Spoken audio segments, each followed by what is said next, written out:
Assalamualaikum warahmatullahi wabarakatuh. Kami dari kelompok 6 akan mempresentasikan makalah kami yang berjudul Pengembangan Teknologi Pendidikan. Pembahasan kami adalah pengertian teknologi pendidikan, pengembangan teknologi pendidikan saat ini, contoh pengembangan teknologi pendidikan saat ini. Sekarang kita masuk ke pengertian teknologi pendidikan ya. Seringkali masyarakat atau bahkan kita ketika mendengar kata teknologi, pikiran kita pasti mengarah pada suatu hal yang berhubungan dengan elektronik. Namun sebenarnya teknologi mempunyai pengertian yang mengacu pada suatu usaha untuk memecahkan masalah manusia. Jadi pengertian teknologi adalah suatu usaha untuk mengembangkan alat guna menemukan solusi pemecahan yang dihadapi oleh manusia. Jadi pengertian teknologi pendidikan adalah suatu proses yang beragam dan terpadu yang menyangkut orang, cara atau prosedur, ide, alat, dan organisasi untuk menganalisis permasalahan yang berkaitan dengan belajar manusia, merancang, melaksanakan, mengevaluasi, serta mengelola permasalahan tersebut. Menurut Paul Sadlius, teknologi adalah selain mengarah ke pemeksinan, namun juga meliputi proses, sistem, manajemen, dan mekanisme kendali manusia.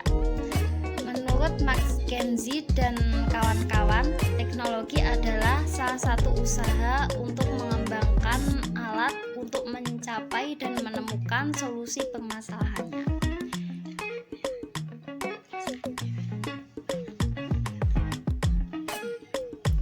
Pengembangan teknologi pendidikan saat ini. Pengembangan teknologi pendidikan saat ini lebih fokus ke media pembelajaran yang lebih interaktif dan tentunya lebih menarik minat siswa untuk belajar seperti dari ruang kelas ke di mana, berada, dan kapan saja. Dari papan tulis ke LCD proyektor, dari kertas ke online atau saluran.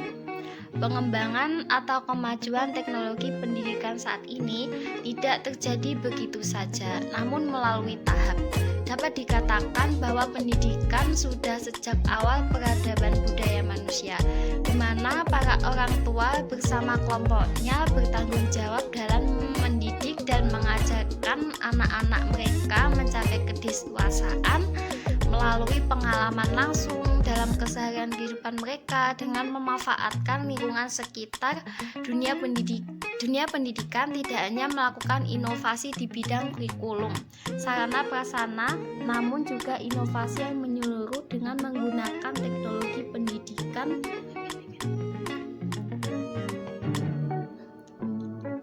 dan telah dijelaskan di awal bahwa teknologi pendidikan seringkali disalahartikan dalam persepsi masalah alat atau peralatan elektronika.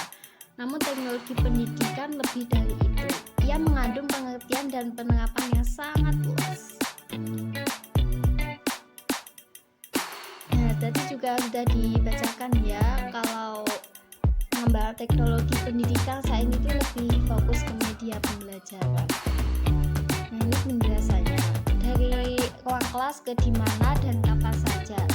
Sebelum dikenalnya sistem kelas daring, pendidikan memanfaatkan kelas konvensional yang mengharuskan siswa belajar di ruang kelas dengan memperhatikan dan mendengarkan penjelasan guru mengenai pelajaran yang disampaikan. Dari papan tulis ke LCD proyektor, kemajuan teknologi pendidikan juga telah menggantikan posisi papan tulis sebagai media pembelajaran yang utama karena adanya LCD pembelajaran serasa lebih menyenangkan karena pembelajaran lebih hidup dan lebih mudah dipahami. Dari kertas ke online atau saluran. Komunikasi sebagai media pendidikan dilakukan dengan menggunakan media-media komunikasi seperti telepon, komputer, internet, email, dan sebagainya. Contoh pengembangan teknologi pendidikan. Pembelajaran berbasis komputer. Dalam bidang pendidikan, pengenalan teknologi ini sangat penting karena banyak sekali manfaat yang bisa diberikan oleh komputer, seperti untuk mengolah data dalam rangka yang memanfaatkan aplikasi Microsoft Word, aplikasi berbentuk data angka, dan tabel yang memanfaatkan aplikasi Microsoft PowerPoint, Excel maksudnya ya. Dan media presentasi yang menggunakan aplikasi. Microsoft PowerPoint.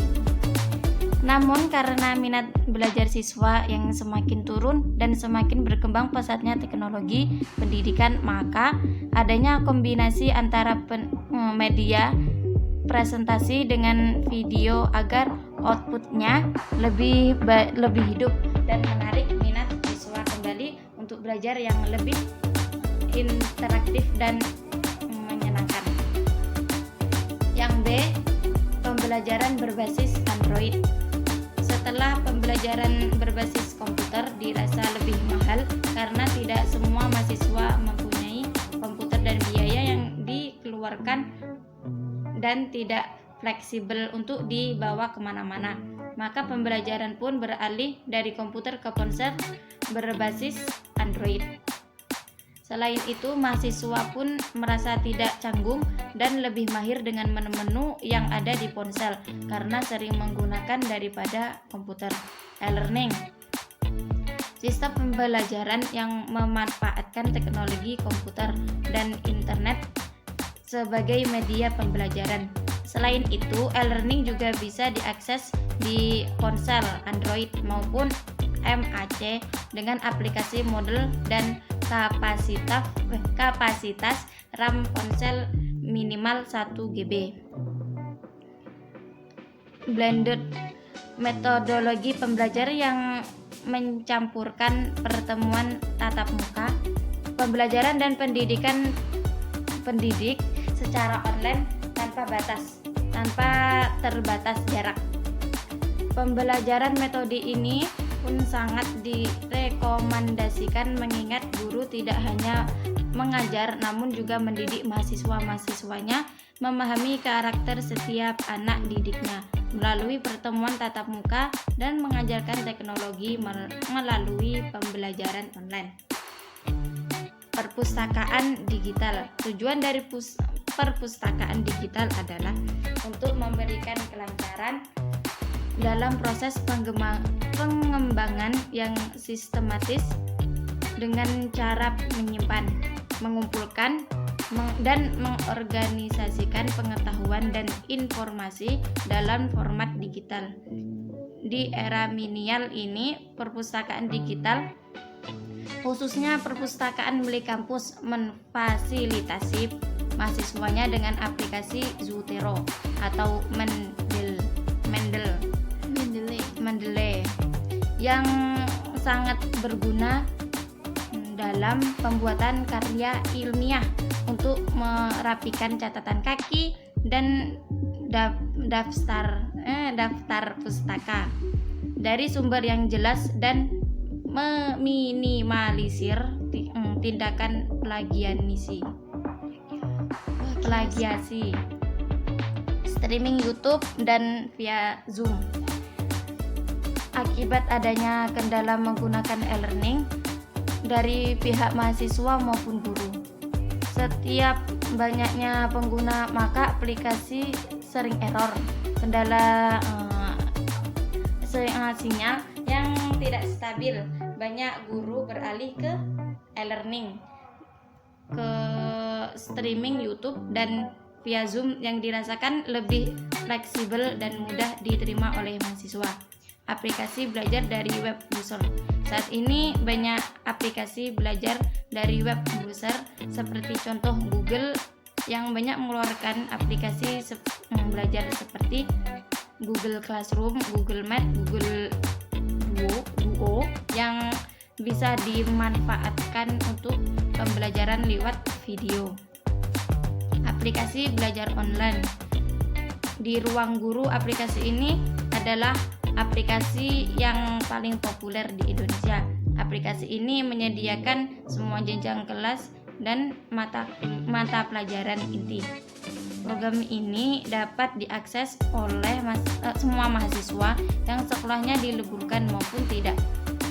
Sesi sekolah online pun dapat diputar ulang dibandingkan aplikasi belajar yang lain. Ruang guru mempunyai kapasitas penyimpanan paling besar yaitu 82,76 MB. Kuiper ini mempunyai 4 layanan utama. Yang pertama, Kuiper School sebagai sistem pembelajaran manajemen pembelajaran untuk guru dan siswa pada jenjang SMP dan SMA. Kedua, Kuiper Video sebagai e-learning berbasis online untuk belajar mandiri untuk siswa SMP dan SMA.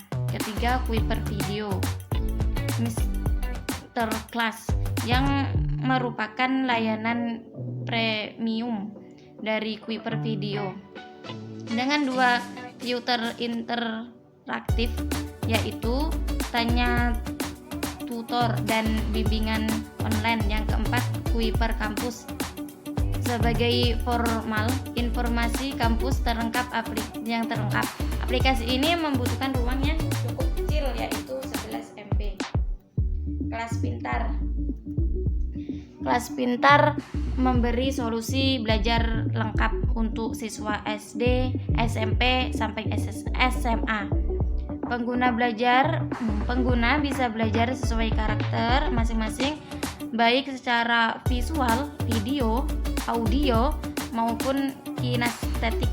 Aplikasi ini membutuhkan ruang 56,60 MB.